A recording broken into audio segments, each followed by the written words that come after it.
Important ہے. اچھا, نبی کریم صلی اللہ علیہ وآلہ وسلم کی تعلیمات ظاہر ہمارے لیے سب سے زیادہ معتبر ہیں اور آپ ہی ہمارے رول ماڈل ہونے چاہیے. اور میں یہ دیکھتا ہوں کہ آج نوجوانوں میں جہاں عشق نبی موجود ہے وہاں تعلیمات نبی صحیح طرح سے پہنچی نہیں ہے. غالباً بہت ساری چیزوں میں اس کے اشارے ملتے ہیں. تعلیمات نبوی کیا ہے توکل کے سلسلے میں, اور وہ پریکٹیکل تعلیمات جو حضور کی اپنی زندگانی سے ہمیں ملتی ہیں مثال کے طور پہ؟ جی, ایک چیز تو بہت امپورٹنٹ ہے کہ ہمیں رسول اللہ صلی اللہ علیہ وسلم کی زندگی کو ہمیشہ ایز اے پریکٹیکل اسپیکٹ دیکھنا چاہیے. اور میں یہ سمجھتا ہوں کہ ہمارے ہاں عقیدت, احترام اور ادب کا جو پہلو ہے اس پہ بہت ایمفسائز ہوا, جس کے ہمیں رزلٹ نظر بھی آتے ہیں. لیکن انفارچونیٹلی جو پریکٹیکل اسپیکٹس تھے ان پہ اتنی بات نہیں ہوئی. تو اس سے ہوا یہ کہ ہمارے نزدیک وہ دین جو ہے صرف وہ عشق, عقیدت, ادب تک ہی رہ گیا, اور وہ جو پریکٹیکل چیزوں کو لینے کے لیے ہمیں فائدہ حاصل کرنا تھا اس سے ہم دور ہو گئے.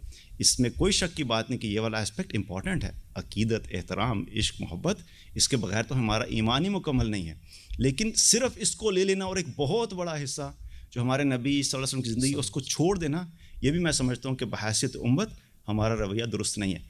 اس میں دو بڑی معروف احادیث ہیں اور میں سمجھتا ہوں کہ بڑا کمپریہنسو طریقے سے رسول اللہ صلی اللہ علیہ وسلم نے اس کانسیپٹ کو کلیئر کیا. ایک مرتبہ ایک شخص نبی کریم صلی اللہ علیہ وسلم کے پاس آیا اور آ کے عرض کی, اے اللہ کے رسول, میں اپنا اونٹ باندھ کر اللہ پہ بھروسہ کروں یا اس کو بغیر باندھے اللہ پہ بھروسہ کروں؟ ویری اسپیسیفک کویشچن اور بہت ٹو دا پوائنٹ سوال کیا. تو آپ صلی اللہ علیہ وسلم نے کیا جواب دیا کہ پہلے تم اپنا اونٹ باندھو اور پھر اللہ پہ بھروسہ کرو. اب آپ ذرا اس کو پریکٹیکلی سوچئے, اونٹ کے لیے رسی توڑنا کوئی بڑی بات ہے؟ ہم سب جانتے ہیں کہ اونٹ جتنا طاقتور جانور ہے, مطلب اس کے لیے ایک رسی توڑنا کوئی بڑی بات تو نہیں ہے. صحیح. اور رسی اس کو شاید روک بھی نہ سکے. کانسیپٹ ہمیں کیا دیا جا رہا ہے, بے شک تمہیں ظاہری طور پہ اسباب بڑے چھوٹے اور معمولی نظر آ رہے ہوں, تمہارا کام یہ ہے کہ تم نے چھوٹے اور معمولی اسباب کو بھی پہلے کرنا ہے اور پھر دل اور دماغ میں اللہ پہ بھروسہ کرنا ہے کہ میرا اللہ جو ہے وہ میرے اس کام کے لیے کافی ہو جائے گا. سبحان اللہ. تو یہ ایک ایگزامپل دی.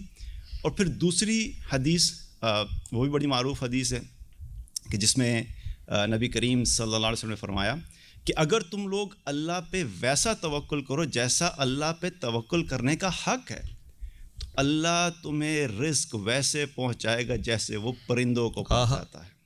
اور کیا تم دیکھتے نہیں ہو کہ پرندے جب صبح اپنے گھونسلے سے نکلتے ہیں تو خالی پیٹ ہوتے ہیں, اور جب وہ شام کو واپس آتے ہیں تو ان کے پیٹ بھرے ہوئے ہوتے ہیں. سبحان اللہ, سبحان اللہ. ایک حدیث ہے, اگر اس کو ہم سمجھ جائیں تو میں سمجھتا ہوں کہ ہمارا توکل کا سارا کانسیپٹ کلیئر ہوتا ہے. پہلی بات آپ نے کیا فرمائی کہ اس میں کیا ہے کہ ہمارے دل اور دماغ میں توکل کی وہ کیفیت, کیونکہ آپ نے فرمایا کہ جیسا اس کا حق ہے, یہ نہیں کہ بس جیسا تم نے سوچ لیا تو وہ حق. یہ ہے کہ انسان کے شعور اور لاشعور اور دل میں یقین کی کیفیت ہو کہ میرا اللہ ہی ہے جو کر سکتا ہے اور کوئی نہیں کر سکتا. پہلی چیز یہ. دوسری بات کیا مطلب ہے کہ تمہیں ایفرٹ کرنی پڑے گی. آپ نے یہ نہیں فرمایا کہ پرندے اپنے گھونسلے میں بیٹھے رہیں گے تو ان کو رزق ملے گا. کیا تم دیکھتے نہیں ہو کہ نکلے؟ Effort has to be there. Effort کو ڈینائی نہیں کرتا ہمارا دین. اس کا مطلب ہے تمہیں گھر سے نکلنا پڑے گا, تمہیں اگر جاب حاصل کرنی ہے تو ریزیومے بنانا پڑے گا, تمہیں جا کے انٹرویو دینا پڑے گا, تمہیں 5, 7, 8, 10 جگہوں پہ جہاں بھی کال آئے گی جانا پڑے گا. You have to go through that process.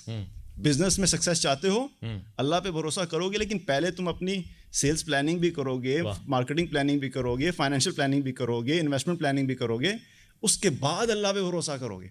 تو وہ پروسیس میں ایفرٹ جو ہے بہت کلیئرلی بتا دی گئی کہ تم نے ایفرٹ کرنی ہے. سو ایفرٹ از پارٹ آف توکل. دین ایفرٹ کو پروموٹ کرتا ہے. ایبسولوٹلی. اسی لیے کہہ رہا لیس الانسان الا ما سعی. بالکل. مگر وہاں توکل کا معنی جو ہم نے سمجھا ہے وہ یہ ہے کہ گھر بیٹھ جائے اور بس وہ آنا ہوگا تو آ جائے گا. یعنی ایفرٹ کا آخری حصہ بھی آپ نے چھونا ہے. شاید اس لیے کہہ رہا ہے کہ حسبنا اللہ و نعم الوکیل, نعم المولا و نعم النصیر.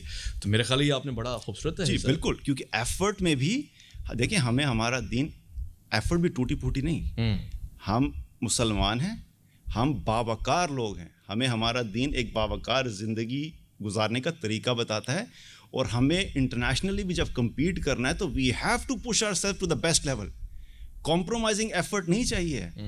اللہ سبحانہ تعالیٰ نے ہمیں بھیجا بھی اسی لیے کہ ہم ایک بہترین امت ہیں, تو ہمیں ہر لحاظ سے بہتر ہونا ہے. صحیح. ہر فیلڈ میں بہتر ہونا ہے. لیکن فرق صرف کیا ہے کہ صرف اپنی ایفرٹ کے اوپر ریلائی نہیں کرنا. صحیح. ڈفرینس ہمارے میں اور وہ لوگ جو اللہ پہ ایمان نہیں رکھتے کیا ہے, ایفرٹ وہ بھی کرتے ہیں, ایفرٹ ہم بھی کرتے ہیں, لیکن ہم اپنی ایفرٹ پہ ریلائی نہیں کرتے. ہمارا دل اور دماغ میں یہ نہیں ہوتا کہ میں نے چونکہ محنت کی ہے تو محنت کی وجہ سے مجھے ملے گا, میں نے محنت کی ہے لیکن میرا اللہ مجھے دے گا.